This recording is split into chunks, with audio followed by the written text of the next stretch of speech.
السلام عليكم، مرحبا بكم في مطبخ اسيا كما عودتكم دائما بوصفات سهله وسريعه. اليوم جبت لكم بوراك في الكوشه. في نفس الوقت راح نديروه ماشي بالديور، راح نديروه بلاطه فينو، يعني عجينه الجلاش. نبداو على بركه الله، بسم الله. هنا نجيبو ربان تاع كفته، نجيبو حبه بصل متوسط الحجم، نطحنوا البصله في الاشوار ونعربوها، ونضيفوا لها الكفته، نضيفوا لها ملح فلفل، نضيفوا لها بابريكا، نضيفوا لها توابل تاع الكفته، ولا ما كاش عندك ديري كمون.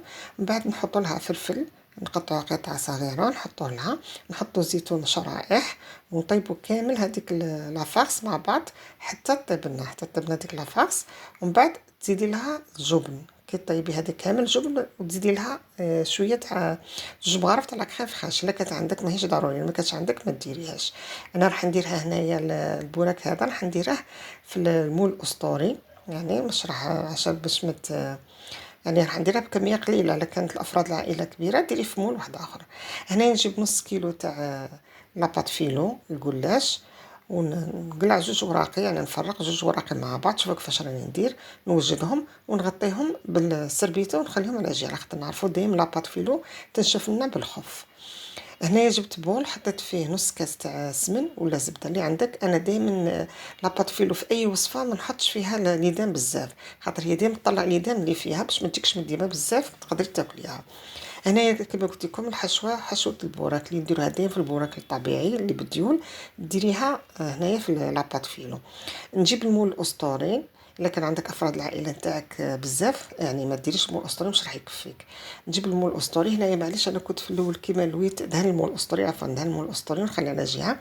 انا هنا كيما لويت حطيت لافارس بعد ما دهنت الورقه الاولى، وزدت الزوجه دهنه خفيفه كما راكم تشوفوا فيا. نحط الحشوه ونلويها، ما نلويهاش كي البوده، نخليها نلويها عريضه، ما نلويهاش كيما البوده. شوفوا كيفاش راني نلويها. هنايا انا كنت غلط باش ندير بالطول العرض هذا، بالطول درت بالعرض، جاتني شويه قصيفه على المول وكملتها ما فقتلاش حتى كملت. باسكو ديرها من الجهه الطويله، يعني المول من الجهه اللي طويله باش تجيكم قد المول الاسطوري او المول اللي عندكم. كيما قلت لكم هنايا جبت تاني، جبت شويه تاع ليدان تاع زبده ولا سمن اللي عندك، نص كاس باش تدهني به.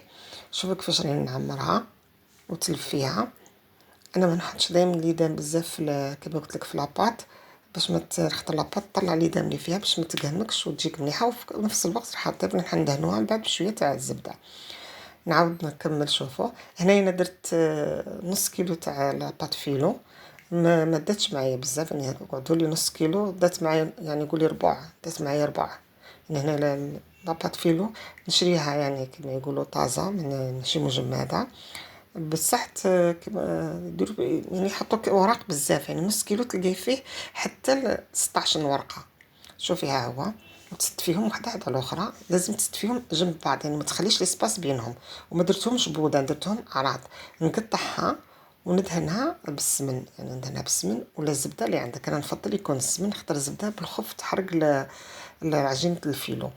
الفور راه يسخن، ندخلها على درجه 120، نشعل النار من الفوق ومن تحت. هنا راح نحمرو غير لاباط فيلو، نحمرو الجلاش ما راحش نطيبو حاجه ونخليها طيب. هنايا راح نديرو دخلت لكم جوج وصفات. راح نديرو العصير تاع الفراوله. صدقوني العصير هذا العصير بنين بزاف، في نفس الوقت صحي، يعني بلا ما تروحي تشري لي جي من المحلات تخدميه في بيتك. ودوك احنا في موسم تاع الفراوله. انا جبت نص كيلو تاع فراوله، جبت كاس تاع السكر، وجبت كاس تاع كريم شانتي. يعني شوفوا الكاس الاول هذاك تاع كريم شانتي، كاس الزوج هذا نتاع السكر، كاس الا ربع، الكاس يوزن 170. انا حطيت هنايا الفراوله من المجمد، خاطر كنت شاري كميه كبيره وحطها في المجمد. حطيتها جبتها من المجمد، شللتها برك من داك لاكلاص تاعها، مازال معايا من كلاصيا. نحط السكر ونحط الكريم شانتي ونحط كاس تاع حليب، الكاس يوزن 170، ونحط لتران تاع ماء، نحط لتران تاع ماء. يعني في نص كيلو فراوله تحطي لتران تاع ماء، ونطحنهم في الميكسور. دوك تشوفوا قعدوا معايا تحت الاخر فيديو تشوفوا العصير كيفاش يجي. صدقوني بنين بنين بزاف يعني، والله غير احسن ما تشري العصير تاع المحلات، يعني صحي في نفس الوقت، يعني تخدمي في دارك بحاجه نظيفه وعشان تكوني مطمنه، يعني حتى مش راح يضر الدراري تاعك، ماشي غازات ولا فيها لاسيد ولا، يعني عصير طبيعي. كما قلت لكم دخلت لكم وصفة في وصفتين، يعني درت الجلاش، لعبت البوراك في الفرن وراهي طيب، وانا جبت لكم درك العصير تشوفوا معايا درك. نوري لكم اخر فيديو. من بعد نطلع الصينيه من الفرن، يعني ما خليتهاش حتى تحمرت مليح. راح نجيب حبه بيض ونجيب 4 كاس تاع حليب. نجيب حبه بيض و4 كاس تاع حليب. الكاس دايما يوزن 170 غرام.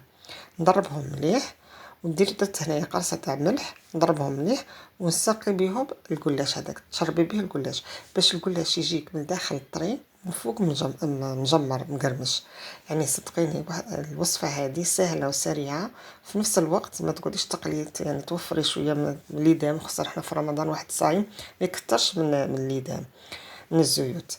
نفرغها ونرجعها الفور حتى تنشف معايا وتزيد تحمر. النار كيما تزيد تحمر مليح، النار كما قلت لكم على 120، نار قليله. اللي ما عندهاش تاع لي شيفر تدير عينها ميزانها تنقص النار، يعني كل واحد والفور تاعه. نرجعها حتى تحمر، بعد كي نطلعها راح نوريها لكم كيفاش جات معايا.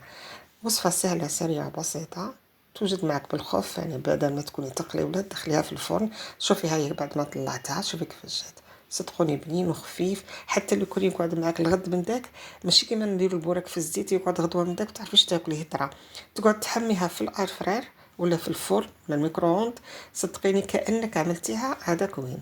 ها هي شوفي الوصفه معايا هنايا. ها هو العصير اللي درتها تاع الفراوله، العصير تاع الفراوله تاع الفخاز بنين بزاف بنين بزاف، وفي نفس الوقت صحي. يعني الكراميل تعطي لها واحد الذوق، عفوا مش الكراميل، لاكريم شونتي تعطي لها ذوق هايل. ونسيت درت مغرف تاع لافاني، مغرف صغيره تاع لافاني. هيا شوفي الوصفه كيفاش جات تاع الجلاش، وشوفي العصير. عفوا. نتمنى ان شاء الله الوصفه تعجبك وديريها سهله، يعني ماشي راح تاخذ معك وقت، في نفس الوقت راكي تلاهيه في حاجه ديري في الشوربه تاعك، ولا ديري في الطاجين تاعك تاع المرقه، ولا عفوا سمحوا لي، ديري البوراك تاعك في الكوشه يعني. وفي نفس الوقت كما قلت لك لاباط فيلو لو كان حتى تبات معاك ماش راح تضيع، تحميها برك ماشي كما الورق تاع الديون. ها هو شوفي كيفاش جا معايا جوج حبات هكا مع بعض. هو تبغي تفرقي ديري كل حبه وحدها حبه وحدها. حتى البنه تاع الكفته ما شاء الله فيه. نتمنى ان شاء الله الوصفه تعجبك وديريها، والعصير في نفس الوقت صحي. صحه لداركم، صحه فطوركم. ديروا لي لايك خواتاتي، ما تبخلوش عليا، بارطاجيو الفيديو تاعي باش يوصلكم كل الفيديوهات اللي راح نطلعهم. وان شاء الله خلاص راح ندخلوا على العيد، راح نديروا وصفات الحلويات ان شاء الله. يعني الفيديو الجاي راح يكون وصفه من وصفات لي غاطو تاع العيد. صحه رمضانكم، صحه صيامكم، صحه فطوركم. السلام عليكم.